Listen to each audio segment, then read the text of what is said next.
Season 3, Episode 15, Ready, Willing and Disabled. Still no sign of the deaf team, I notice. Hey, you guys are gonna be late. Maybe they're not in there. This episode includes a parody of the real-life Special Olympics, an organization of year-round competitions for athletes with intellectual disabilities to showcase their skills and promote inclusion. The events cover a wide range of sports, including basketball, soccer, and swimming. They are designed to accommodate the diverse abilities of the athletes, ensuring that everyone can participate and experience the joy of sports. And obviously, most of the Family Guy competitions are completely made up. Begin with the 100-meter dash for people afraid of yellow tape.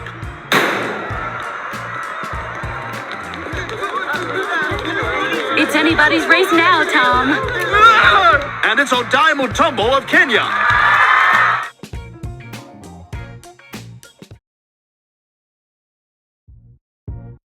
Okay, this is definitely an obscure MacFarlane reference. Upton Reader was founded in 1984. The progressive magazine curates content from various sources, including independent media, to offer a diverse perspective on politics, culture and the arts. In the early 2000s, Upton Reader played a significant role in providing a platform for voices outside mainstream narratives with its eclectic mix of articles. It's exactly the type of thing we would expect earlier seasons Brian to be reading.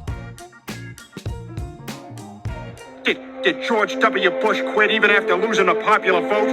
No. Did he quit after losing millions of dollars of his father's friends' money in failed oil companies? No. This entire bit is so funny. Let's break it down. Did George W. Bush quit even after losing a popular vote? No. It is widely known that in the 2000 United States presidential election, George W. Bush lost the popular vote to his Democratic opponent, Al Gore. If you're like me and don't care enough to follow politics, the popular vote refers to the total number of votes cast by individuals in the election. In this case, Al Gore received more popular votes nationwide. However, the US presidential election is not determined solely by the popular vote, something I've also never really understood. It operates on an electoral college system. And when the popular vote is counted to find a winner in each state will pledge all of its electors to choose the winning candidate. Each state is assigned a certain number of electoral votes and that candidate who wins the majority of electoral votes becomes the president. So, what's the point of voting in the federal election? I have no idea.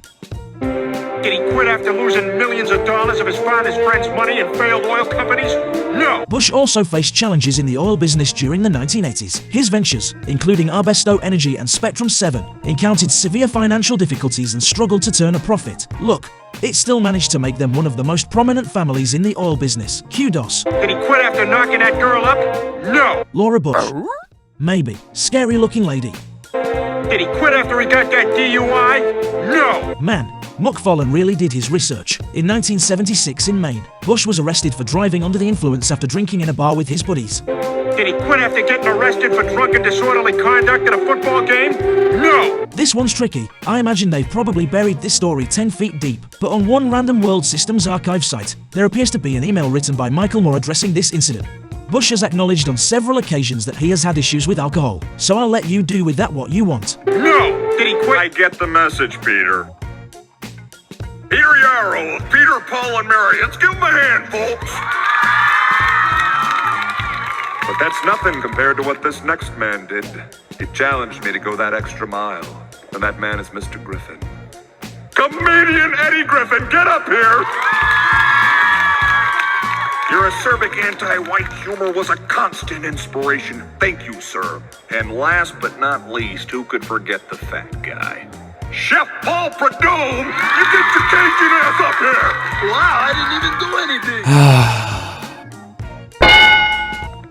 Oh, good to see your new fiscal responsibilities haven't interfered with your reading. Ah, Dostoevsky, the mad Russian. Seriously, I don't know what was with MacFarlane's obsession with Dostoevsky's Crime and Punishment.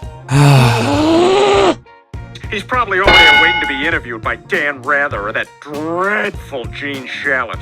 And boy, he must have watched a lot of Dan Rather. And just briefly, Gene Shalit is a retired American film and book critic who was also a longtime contributor to NBC's Today Show. His interviews were often characterized by his distinctive mustache and playful, light-hearted style. I honestly would have loved to see an interview between he and Joe, to be honest.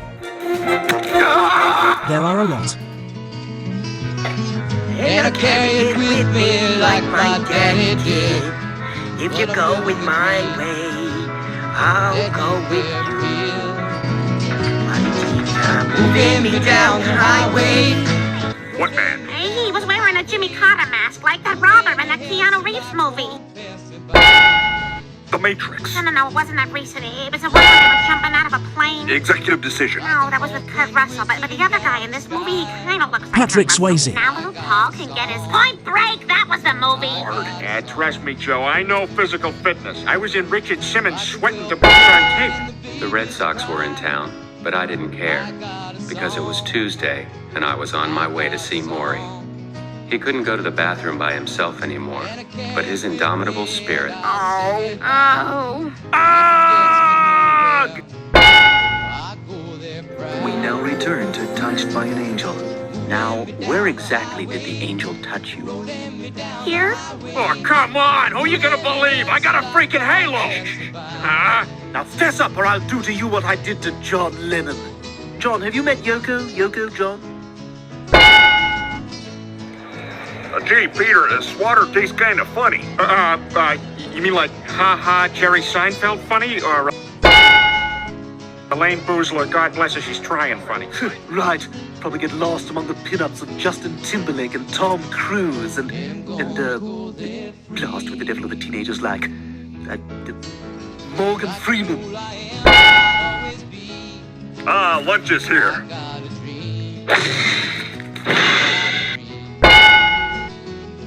Starring Tony Danza as Joe Swanson, That's not how it happened, it was my idea. with B. Arthur as Peter Griffin. You'll never make it, Joe. Why don't you just give up right now? Rolling Courage, the Joe Swanson story. Friday on ABC, followed by Dharma and Greg. But you don't have to watch that.